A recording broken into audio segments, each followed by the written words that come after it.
بسم اللہ الرحمن الرحیم۔ اس ویڈیو کو آخر تک دیکھیں اور دوسروں کے ساتھ ضرور شیئر کریں تاکہ سب کو ایمان، محبت اور اخلاق کا پیغام پہنچے۔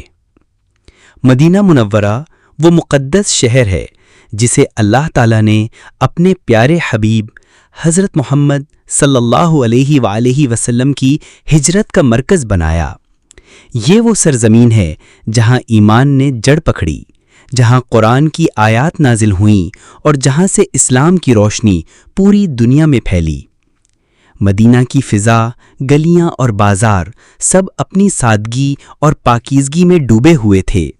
یہ کہانی اسی مدینہ منورہ کی ہے جب مسلمان ایک دوسرے کے دکھ سکھ کے ساتھی تھے اور ہر عمل میں خوف خدا اور محبت رسول صلی اللہ علیہ وآلہ وسلم جھلکتی تھی۔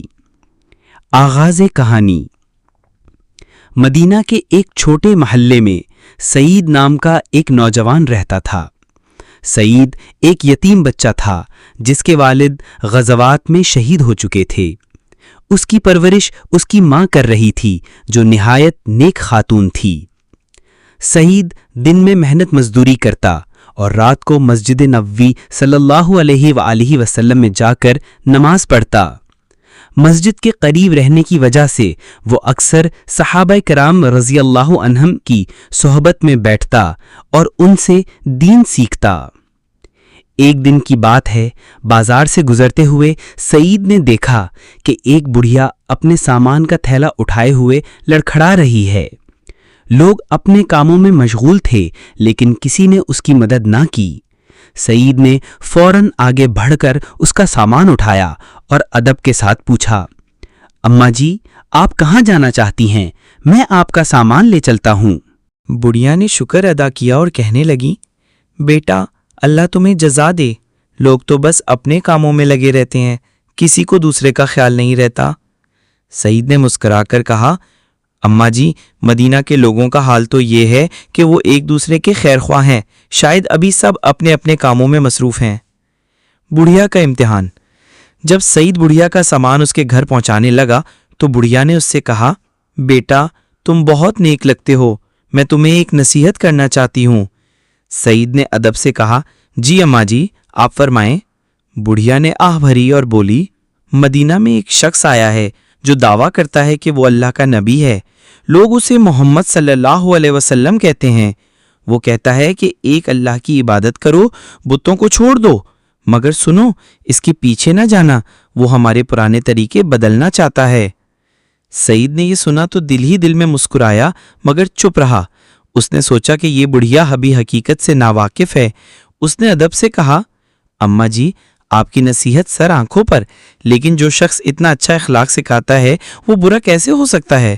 بڑھیا نے کہا، بیٹا میں نے اس کو نہیں دیکھا لیکن لوگوں سے سنا ہے، بہرحال تم اس کے قریب نہ جانا۔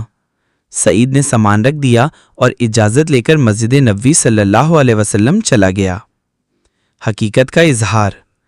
اگلے دن وہی بڑھیا مسجد کے قریب سے گزر رہی تھی۔ اس نے دیکھا کہ سعید ادب کے ساتھ ایک بزرگ ہستی کے قریب بیٹھا ہے اور وہ ہستی نہایت نرمی اور شفقت سے لوگوں کو دین کی تعلیم دے رہی ہے۔ بڑھیا نے کسی راہگیر سے پوچھا، یہ بزرگ کون ہیں؟ راہگیر نے جواب دیا، یہ اللہ کے رسول محمد صلی اللہ علیہ وسلم ہیں۔ بڑھیا حیران رہ گئی۔ وہ اپنے دل میں سوچنے لگی کہ کل جس نوجوان نے میرا سامان اٹھایا تھا وہ انہی کے قدموں میں بیٹھا ہے۔ وہ قریب آ گئی اور دیکھنے لگی۔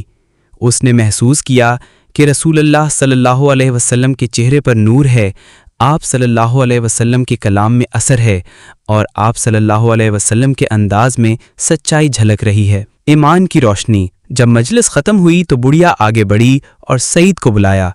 سعید نے اسے دیکھا تو مسکرا دیا۔ بڑھیا کہنے لگی، بیٹا یہ تو وہی محمد صلی اللہ علیہ وسلم ہیں جن کے بارے میں نے تجھے منع کیا تھا، لیکن اب میں دیکھ رہی ہوں کہ ان کے چہرے پر کوئی جھوٹ نہیں، ان کی باتوں میں ایسی نرمی ہے کہ دل خود بخود مائل ہو جاتا ہے۔ سعید نے کہا، اماں جان میں کل سے ہی سوچ رہا تھا کہ آپ کو خود حضور صلی اللہ علیہ وسلم سے ملواؤں تاکہ آپ پر حقیقت واضح ہو جائے۔ بڑھیا نے کامتی ہوئی آواز میں کہا، بیٹا مجھے ان کے قریب لے چلو۔ سعید نے حضور صلی اللہ علیہ وسلم کے سامنے بڑھیا کو لا کھڑا کیا اور عرض کیا، یا رسول اللہ صلی اللہ علیہ وسلم، یہ بڑھیا آپ سے ملاقات کی خواہش رکھتی ہیں۔ رسول اللہ صلی اللہ علیہ وسلم نے شفقت بھری نظر سے بڑھیا کو دیکھا اور نہایت نرمی سے پوچھا، اماں جان آپ کیسی ہیں؟ بڑھیا کی آنکھوں سے آنسو بہنے لگے۔ اس نے کہا، اے اللہ کے رسول صلی اللہ علیہ وسلم، میں نے آپ کے بارے میں سنی سنائی باتوں پر یقین کر لیا تھا، مگر آج جب میں نے آپ کو دیکھا تو مجھے لگا کہ آپ سچے ہیں۔ میں گواہی دیتی ہوں کہ اللہ کے سوا کوئی معبود نہیں اور آپ اللہ کے رسول ہیں۔ سبق۔ یہ سن کر رسول اللہ صلی اللہ علیہ وسلم خوش ہوئے اور فرمایا، اللہ تمہیں ہدایت دے، دین میں ثابت قدم رکھے۔ سعید کی آنکھوں میں خوشی کے آنسو آ گئے۔ وہ شکر ادا کرنے لگا کہ اللہ نے اس کے ذریعے ایک دل کو ایمان کی روشنی سے منور کر دیا۔ اس واقعے کے بعد مدینہ منورہ کی گلیاں اس ایمان والی بڑھیا کے لیے بھی روشن ہو گئیں۔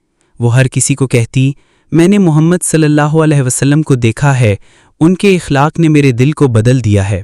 اخلاقی سبق۔ یہ کہانی ہمیں یہ سکھاتی ہے کہ اچھے اخلاق سب سے بڑی دعوت ہیں۔ دوسروں کی مدد کرنا دلوں کو قریب کرتا ہے۔ سنی سنائی باتوں پر یقین نہیں کرنا چاہیے، بلکہ حقیقت کو خود دیکھنا اور سمجھنا چاہیے۔ ایمان اللہ کا سب سے بڑا انعام ہے جو صرف سچائی کو ماننے والوں کو ملتا ہے۔ یہ کہانی مدینہ منورہ کی پرانی گلیوں، مسجد نبوی صلی اللہ علیہ وسلم کے قریب کے ماحول اور اہل مدینہ کے سادہ مگر روشن کردار کو نمایاں کرتی ہے۔